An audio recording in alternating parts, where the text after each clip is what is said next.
Bonuni bitta gapi bor.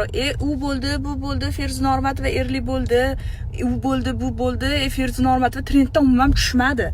Sal insof sari barakadi. O'zi Shahlo Alijonovani turmush o'rtog'i bilan tansa tushgan videosida kommentlarni o'qib, yoqam shokda bo'lib qoldi. Shokim shokda deb.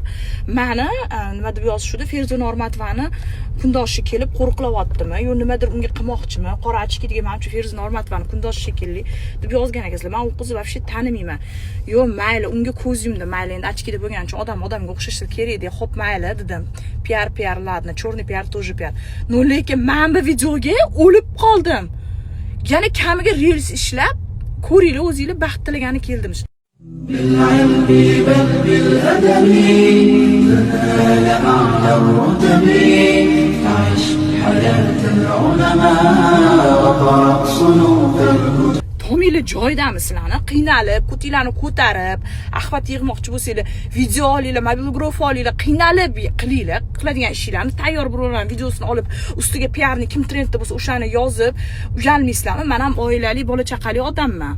Matematikam sal ishlamayapti-da. Xo'p, mayli. Sizlarga endi men kundoshman desam qutulamanmi? Uje tinch qo'yasizlarmi? Shunaqa videolarni, reelslarni qilishlarni. Men ham oilali odamman-da. Men ham ko'chada taniydigan, biladigan odamlar bor-da. Voy, rostdan shunaqa ekan deb o'ylab qoladi boshqa taniydigan insonlar.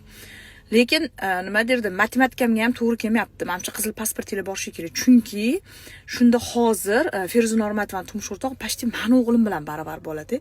Shunda hozir xullas matematikaga to'g'ri kelmadi, tushunmadim xullas. Tushundinglar, просто men aytayotganim, qilinglar. Chiroyli tuhmat qilsanglar, yopishadigan, bir-biriga mos keladigan, bundoq o'xshaydiganroq черный PRlar qilinglar. Ana o'shanda yarashadi.